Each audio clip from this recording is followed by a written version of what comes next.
It's that time again, ladies and gentlemen. Bandai has announced a new restricted list. It will be shown in August 2023 and to go into effect September 1st.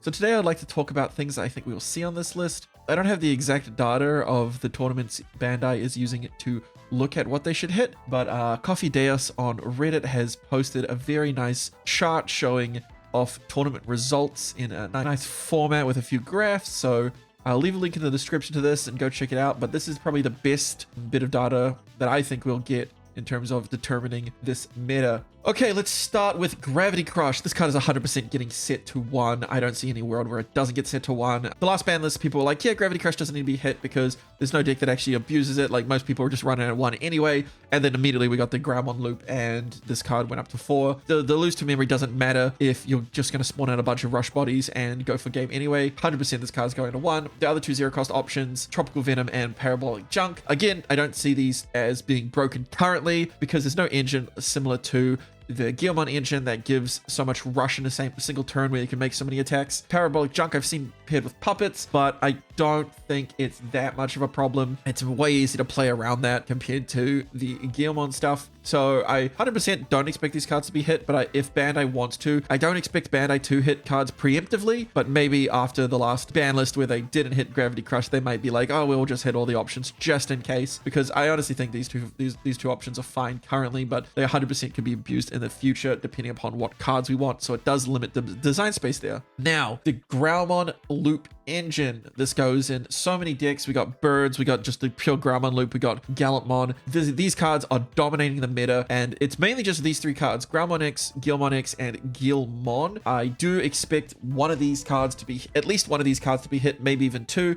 The Groundmon X 100% is probably the most likely.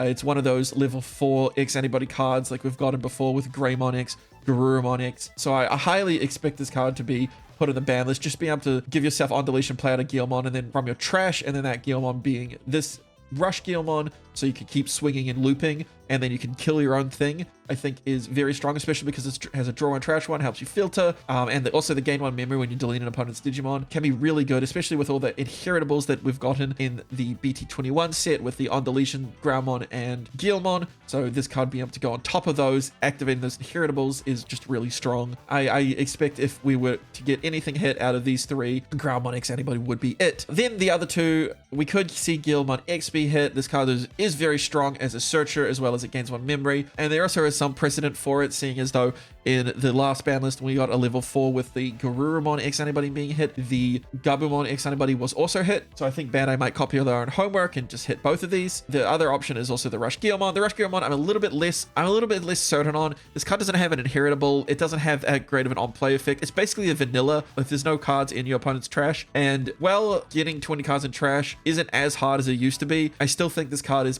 probably fine. It's just, I think when paired up with Groundmon X antibody and Gravity Crush, the card can be somewhat of a problem. So, well, this card could be hit. I don't expect it to be, but Bandai could surprise us. Another card I've seen being used in the Guilmon engine that also has been a problem for quite a long time is Cerberusmon X Antibody. On play, you may play one Digimon with level 3 purple Digimon from your trash without paying the cost, and when Digivolving, draw one trash one, and then if there is X Antibody or Cerberus in this, you can activate one of the on-play effects, so you get a player level 3.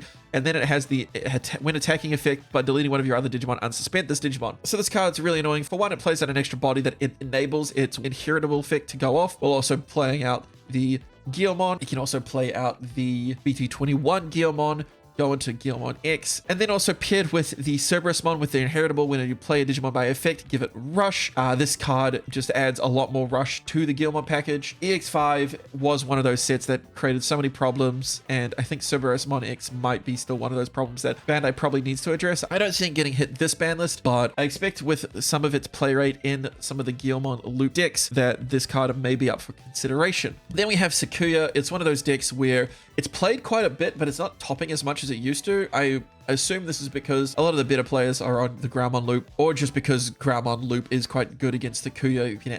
It can outpace it and can play a lot of things that disrupt Sakuya. Sakuya also does have some tools against the Groundmon matchup, say Ruin Mode. Valderam can also mess with the Groundmon player, but Sakuya does require a little bit more setup, so it can be a little bit slower. But as a Sakuya player, I think the two cards that probably should be hit are the Rika. This card just searches your entire line, searches an option card, and then when you use an option card, you gain a memory. It does literally everything the deck wants to do. It helps extend so much and gives so much memory that I think this card might be a mistake. It would be sad to see it go, but the other card I could see getting hit is the Talmon. When Digivolving, you may use one option card that has plug-in or is yellow for a reduced cost of 2. So the main combo with this is you Digivolve, you use the scramble to Digivolve into Sakuya, and now you got a free Sakuya evolution. It also has the when attacking effect to also do that. The main thing about this is you usually use the scramble off your level 6 when that attacks to go into one of your level 7s. So I think if one card in this deck would be hit, I think it would 100% be this Talmon.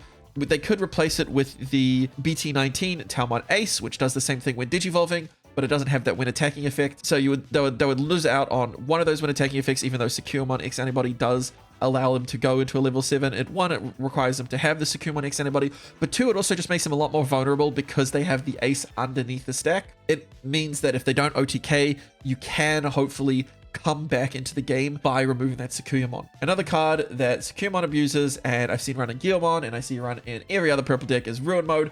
A lot of people in the community want this card gone, and I 100% agree. I think this card creates too many unfair game states where your opponent's just sitting there not doing anything for 2 turns, and that basically just loses you the game. Not only does it give blanket -5 for 1 turn, in Securemon it can do blanket -10s, because Securemon allows you to get the Wind Digivolving and End of Attack effect. It recovers you 1, it hatches you an egg, so if you keep turn after the swing of Ruin Mode, you can hatch an egg and accelerate even more. This card is probably too good, and it's been too good in the meta for so long. I would love to see this card hit, but the question is, will Bandai actually hit it? And I don't know. I think maybe if they see it being played. The problem is you can't really put this card down to 1 because most decks only run it at 1 or 2 anyway. So you have to outright ban this card, and I think Bandai is 100% reluctant to do it. I think banning this card would be very healthy for the game, but it is a secret rare, and I think Bandai is really reluctant to hit it after what happened with Apocalypse. And again, this card is not like Apocalypse, where it was its own deck that was running as a 4 of. It's just a one-off tick card that people run. So while, again, I don't think it's healthy for the game, Bandai might see it as not much of a problem and decide to pass over it. Again, we don't know what data Bandai is looking at, and in that data how many of those decks are playing Ruin Mode, but I would be very surprised if this card was on the ban list. Again, another deck with a high-ish play rate that I don't see around as much as we used to, but it is one of those gatekeeping meta decks that I think warps the meta around itself, and that is Royal Knights. Now, Royal Knights is a very weird deck to hit, just because there's a lot of expensive secret cards, Omnimon X Antibody, that sort of facilitate the entire gameplay with the deck. I don't think you can hit both of those. The Cool Boy, I think, while it could be hit, I don't expect it to be. I think the main thing that probably should be hit is this BT20 of Mechamon. Just being able to play it out for free with the Cool Boy, giving you blocker, and then when it dies, sequentially being able to play it out from your King Drazel constantly, and also it having the on-play effect to wipe your opponent's field makes it quite hard when it gets to the later game. Your opponent's just stalling because they haven't found their Omnimon to close out the game, and you can't hit them to 0 security because they keep recovering. Can be quite frustrating to play against, and I don't think it creates as much of an interactive game as they were expecting. The other thing for Royal Knights is the 2 delay options, Purge and Last Guardian. Both of these have the problem of them being delay options, so they're a lot harder for your opponent to interact with, and they sort of build up through the game, especially because they get the reduction from the King Drazel. The 6 cost is going to be a 3 cost, this 4 cost is going to be a 1 cost, and they just start giving you more and more advantage to the Royal Knights player as these cards build up. Purge accelerates them getting stuff underneath their King Drazel by drawing your card and then placing any card underneath it, so you can place this Omecamon to set this Omecamon up if needed, but it also helps them get an extra attacker underneath. It helps them get Omni X underneath, so they don't have to play the Omni X, because Omni X costs 16, so you need a lot of reduction in order to play it, in order to get it underneath your King Drazel. However, Purge helps accelerate that, helping you get your multi-attackers underneath your King Drazel a lot faster so that an Omnimon can come out. Also, Purge just allows you to play out that Omnimon X Antibody to easily remove something off the field for a 0 cost later in the game. It removes 2 things because it can attack twice because it attacks at the end of the turn, while also dealing a lot of damage along the way. So paired with Last Guardian, where that Omni X doesn't leave the field, now you have Royal Knights not even needing to wait for their combo in order to kill you. So maybe one of these cards should be hit again, because they are very hard to interact with, because you can't get rid of delay options without running specific cards. Say, I think it's what, Justimon and the Lucimon option, which no one's even running those, I think, in those two decks. Another thing with Purge is probably the main way that the Royal Knights deal with floodgates. They just purge out something that can get rid of the floodgate, usually the Rush Gallantmon or Omnimon X Antibody. So in terms of hits, I think if they hit the Mechamon, they could probably leave these two options, even though that might still be a little bit too strong. If they were hitting any option, I would expect the Purge to be hit. And the Last Guardian, I don't expect it to be hit. However, I could see it being hit if Bandai doesn't think the Purge is too much of an option, just because Last Guardian is a one-cost searcher. Bandai could think that Purge is a little bit harder to use. Another deck that will hit Royal Knights, but not just Royal Knights, but other cards in general, is Medieval Gallantmon, a card that is very splashable outside of its own deck, and a card that even inside of its own deck is very, very strong. I feel like this card people want hit, one, because of its price, and two, because of how generic it is. It kind of invalidates a lot of option cards and a lot of aces. I feel like aces have a reduced play cost, so you hard play them to remove things, but Medieval Gallantmon just feels like an ace without the overflow cost. Like, it does the exact same thing. It doesn't have an on-play effect, so things like Volderarm can't turn it off. And it also has a very strong floodgate effect that stops your opponent from playing the game by saying, oh, if you play a Digimon, I will delete it. Which means if this card is on field, there is a cost in order to try to get it off on field if you don't have anything coming out of raising, or if you have mana effects going off. This card I feel like has been less of a problem for me, just because it's deep, just because I've seen a lot of big DP Digimon recently, and this card I've seen people try to drop and realize, oh wait a second, I can't delete the big DP Digimon because they think Medieval Gallant can kill everything, and not that it actually is limited to 8,000 DP plus 3,000 for every single suspended Digimon. But I think that's just people misplaying it. Well, do I expect it to be hit? No, it's a secret rare that has come out in a recent set. I think Bandai is super reluctant to hit these, especially because it's harder to obtain, so the price of it is really high, and they don't want to hurt their reputation with players, similar to how Apocally worked. But I think Apocally, even on release, was a lot cheaper. I mean, in Japan, obviously, it was quite cheap in English because we already had the ban list, but maybe I could be wrong. I don't remember the pricing for those. Also, Medieval Gallant from an EX set versus a main set, and for some reason I feel like EX set secret rares are always much more expensive than main set secret rares. But yep, Medieval Gallant, 100% something that we could see on the ban list, but I doubt we will see. Maybe in the future, especially with Shoto, expect to get more support with his level 7.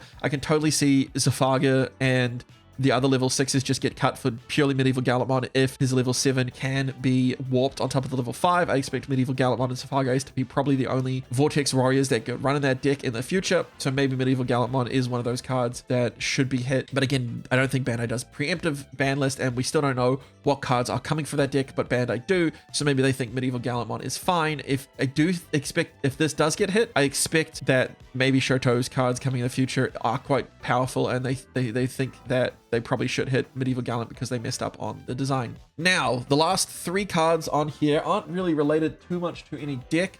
Ukamon, you could say, is related to purple hybrids, but I just hate this card. This card, any deck that doesn't need to sit in this breeding area with cards and can spawn Digimon out like hybrid decks, this card just abuses so hard, especially when paired with the other Ukamon and Louis, especially in purple hybrids.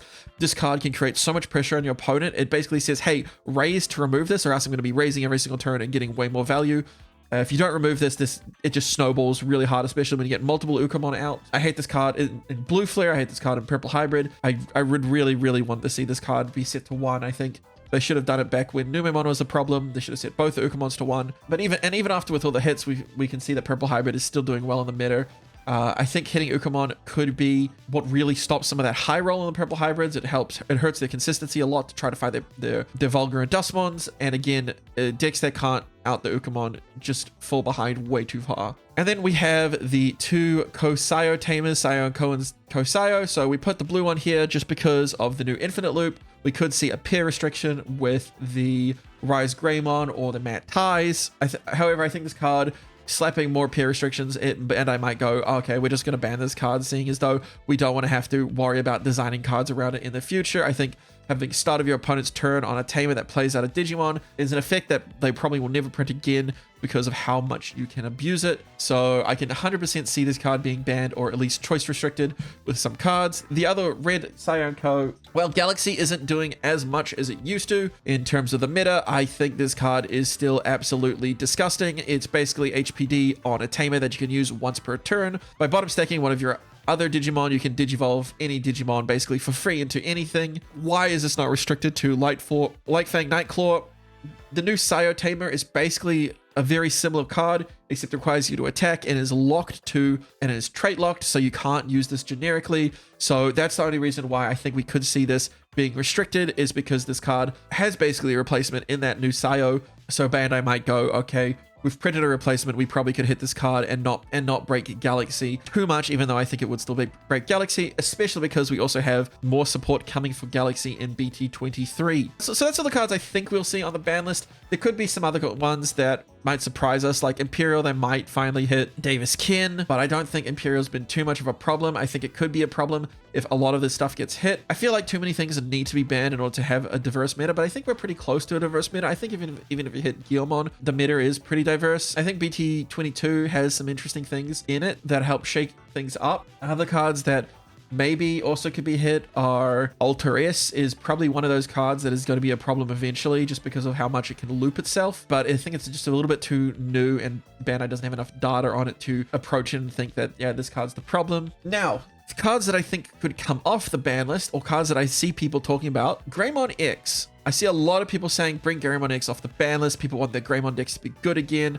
The new Greymon support in EX9 and BT22 are quite good. I don't think this card's ever going to get off the ban list. This card is way too good. Just being able to it's basically just a scramble, but also giving you a protection effect. I don't think this card should come off the ban list personally, but maybe Bandai surprise us and they think that this card is fine. Maybe there's a future where this card can come off the ban list, but I don't think that is now. Another card I could see coming off the list is Dora Greymon. While I really want this card to come off the list, the reasoning for it staying on the list is just because it can slot itself underneath and combo with itself, where you can get +2 checks. But I feel like that's less of an issue nowadays with aces and a lot more interaction. It getting protection is from DP minus and bot deck. I think it's fine. There's a lot of other decks that already do that, only lasts a turn, and it still costs 3 to evo into, even though the card you can place underneath is Doraemon, gain 1 from the Doraemon effect. So I can see it going either way, this card. I think Alphamon still needs a card like this. I think that the new Dora Greymon just doesn't help the deck enough. People are still running Sonorezamon to get the +1 attack, or running Zubagons to get the +1 attack. I think this is probably fine to come off the list in this day and age, but I could see a reason for Bandai keeping on the list just to prevent it from looping with itself. Jet Sylphie. I know a lot of people probably will say, no, this card cannot come off the list. This card has to stay. I know a lot of people that hate Jet Sylphie. They hated the BT7 meta. And I gotta say, this card I think isn't as good nowadays. Oh, let me show you one card. Here is EX9 Edamon. This card is exactly just Jet Sylphie, right? It can reduce itself. It can reduce its Digivolution cost. It recovers not only when Digivolving, but also when attacking. Sure, it requires you to trash a card from face down card from its sources, but the Jet Sylphie requires you to have a hybrid in its sources. And this Edamon also has +1 security attack. This is very similar. It's a very similar card. So the only reason I can see Jet Sylphie staying on the list is if they are worried that its Jet Sylphie's effect is too strong with hybrids. Purple Hybrid is a purple-yellow hybrid list. It can run Jet Sylphie, and maybe they think that's too strong. I think the pure purple hybrid list isn't going to run Jet Sylphie currently, but if it was released to 4, maybe you would see some sort of plays. I feel like Venusmon isn't seen as much. So as a generic level 6, even the EX9 Edamon deck, you could run Venusmon at the top end. I don't think it's that much of a problem anymore, and I feel like it's easy to play around. I think with the speed of the game, a slower deck that recovers might be more healthy. So I can 100% see Jet Sylphie coming off the list. I know it's crazy, and again, Bandai could think, oh, Jet Sylphie's too good for hybrid decks. Kind of disagree. I think it's a little bit power crept at this point, and we 100% could see Jet Sylphie coming off the list, this ban list. Another card I could see coming off the list is the Mark Gargamon. BT11 Mirage was hit. They're still running the Honku. I think the Honku might still be better. This gives a generic, when attacking, you can unsuspend your Digimon if your opponent has 8 or more cards in hand, where the Honku requires you to slot a Digimon underneath it. But I think that's a little bit better because slotting underneath it at least combos by it gives you more inheritables, like you can trigger again. The other argument is the Mark Gargamon returns something to your opponent's hand, which triggers your inheritable effects. But maybe it's just me. I think this card is 100% fine. I didn't have as much of an opinion as I did on Mirage before this card was banned than I did after. So it's really hard for me to evaluate my feelings because I have no bias to this card, if this card should be hit or not. But I think if anything were to come off the ban list, this has a much better chance than Greymon X Antibody. Just because, again, Huanku, I think, is just better for the deck. But maybe I'm wrong. If anybody plays Mirage and has opinions on this, let me know in the comments below. I would love to hear them. And I'd love to hear anything for the rest of the list, because that's, I think, every single card that I want to talk about. If there are any cards that I've missed on this list that you want to talk about, leave them in the comments below. I'd love to hear what people think should be getting hit. Hopefully in a couple of weeks we'll know what's hit. I definitely think Bandai should be having more regular ban lists. We've got it's been 6 months since the last ban list. I'd rather have it every 3 months. I think that would be a lot more healthy for the meta, because again, I feel like there's one deck that's dominating and then a bunch of other diverse stuff, but I feel like if you take away that one deck that's dominating, one other deck will come out and dominate, and then there'll still be diverse stuff. So I feel like you just hit a few things and the game will balance out. I think what they did with Purple Hybrids is, in the last ban list, is good. They hit Takumi Suzuki and now that deck's basically dead, which is kind of sad. But we'll wrap it up there. I know it's been a while since I made my last few videos, but hopefully with the new set on the sim, I will be making a few more deck profiles and maybe some other videos in the upcoming days. So look forward to that. Subscribe so you don't miss out, and I'll catch you guys in the next one.